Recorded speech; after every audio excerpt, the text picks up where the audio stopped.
It's so crazy. It's so despicable, and yet it's stopped being surprising now. P. Diddy just got sentenced to 50 months in prison.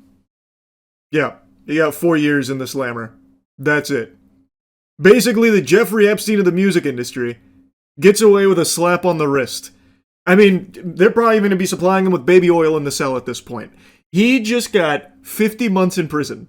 That's it. And truthfully, I'm not even confident they're going to keep him incarcerated for the full 50 months. I don't even think he'll be in there that long. He'll be in and out of the slammer lickety split. I feel like it'll be like that scene in SpongeBob where SpongeBob and Patrick steal a balloon on free balloon day, so the cops close the cell for a split second and tell him to, scram.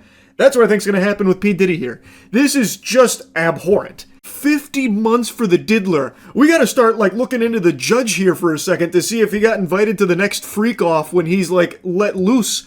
Because, how is this even possible? I had been keeping up with the case. I had already given you the update about the things that they found him not guilty on, which was absolutely stunning in the first place. But it's just insanity. It's absolute insanity. Everybody knows he's guilty.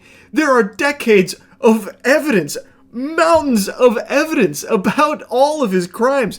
A vile, evil worm. And he gets 50 months. This is just clear, irrefutable proof unfolding in front of your eyes that some people genuinely are above the law. Actually. It's not conspiratorial. It is just the facts of it. It's crazy. Your Honor, did you stop to consider for a moment that my client has an unbelievable amount of money?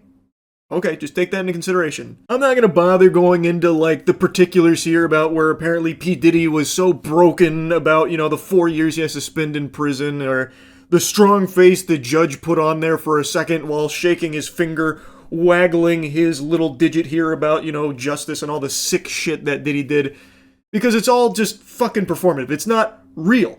Because at the end of the day, justice wasn't really served. 4 years in jail for the diddler?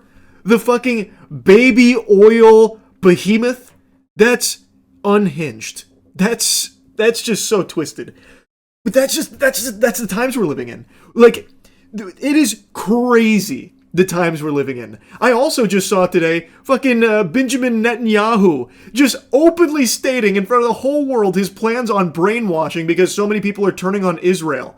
So he was asked what he plans to do about it. And you know what? Since I'm just yapping, I'm just going to go ahead and go on this topic now too.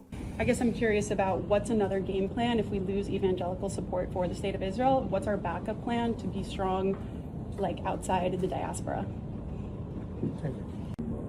Christian influencers. Okay. You said, we talked about the woke right. And you said, I call it the woke Reich. That's a brilliant observation. The woke Reich, because these people, they're not any different from the woke left. I mean, they're insane. They're movies. Yeah, that's his strategy. A galaxy brain chess maneuver here. Call everyone that doesn't support Israel Nazis. Whoa, holy shit. This he's alting right now. Wow. So basically, if you're not eating out of this guy's gooch and supporting Israel on everything, you're a Nazi. To secure that part of the base of our support in the United States, that is being challenged systematically. A lot of this is done with money. Money of NGOs, vast. Money of governments, vaster. Okay? We have to fight back. How do we fight back? Our influencers. Just in case you forgot, Israel literally pays influencers to suck their wiener and just be these loyal little lapdogs to always just lap up whatever Netanyahu's gooch is sweating out. It's unbelievable. And he's just being super open about it. He is just saying that in front of people's faces and nobody seems to care. And secondly, we're going to have to use the tools of battle. And the most important ones are the social media. And the most important purchase that is going on right now is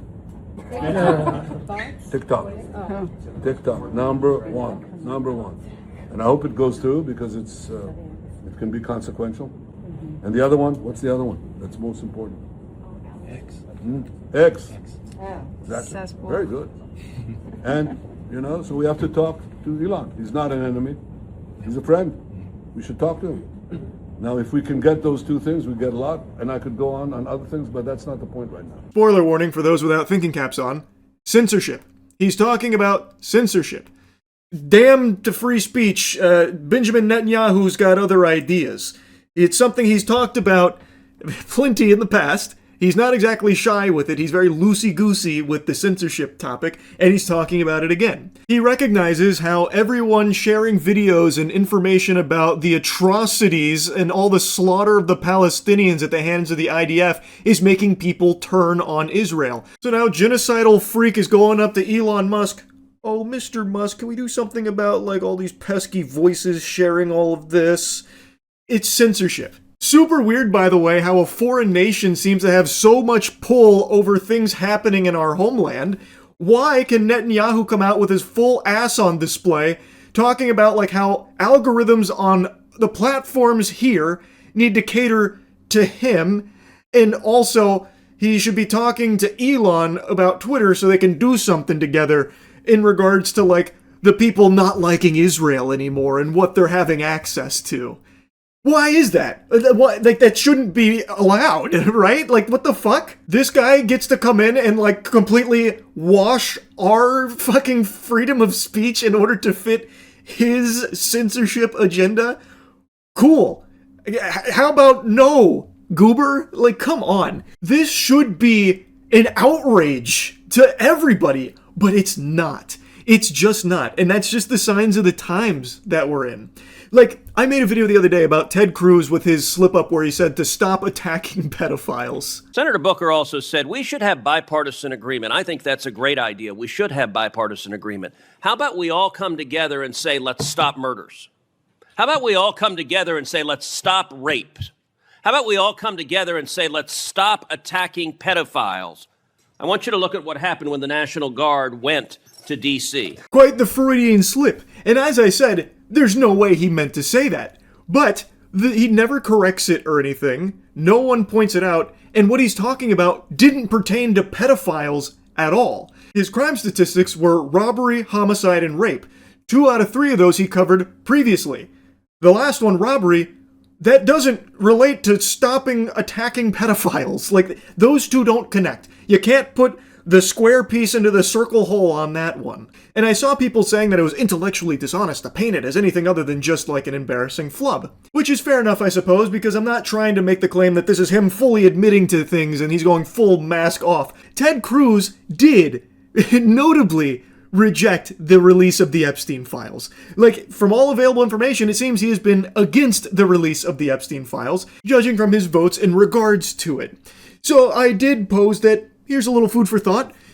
There may be a little something there, possibly, but overall, the video, I was just taking the piss out of it. That's really it.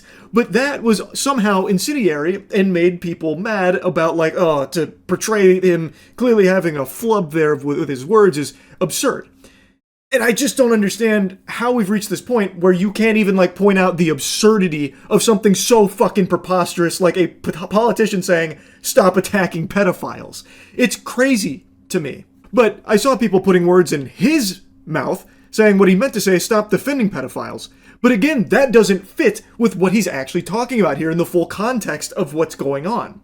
So why is he even bringing up pedophiles in the first place? It's super fucking weird. That's all I was saying, and making fun of him for it. The same way I've made fun of other flubs and weird stuff from politicians, like Biden, when he'd talk about, like, kids rubbing his leg hairs and shit like that. But things have just changed so fucking drastically. It's a totally different ballgame.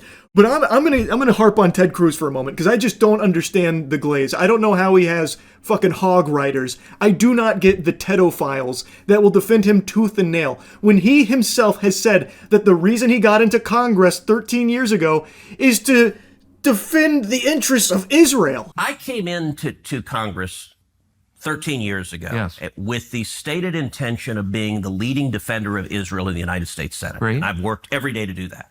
So you are an American politician whose sole purpose for being here is to defend the interests of a foreign nation. Here, domestically. I just don't know how that's not treasonous. I'm just going to say it. I don't get how that is not just like full-blown treason. I saw quite a few takes when it came out about Israel paying influencers for like positive PR and stuff, and people were tossing the word treason around in regards to that. This is that times 50.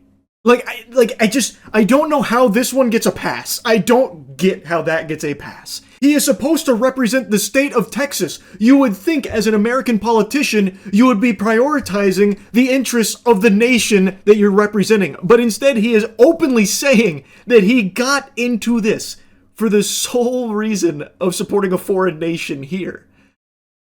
Now, again, I'm not the most politically savvy guy on the planet. I'm a fucking Neanderthal. I get that. I am a Cro-Magnon man when it comes to this. But I just don't understand. I cannot wrap my head around how people will support that. I don't get it.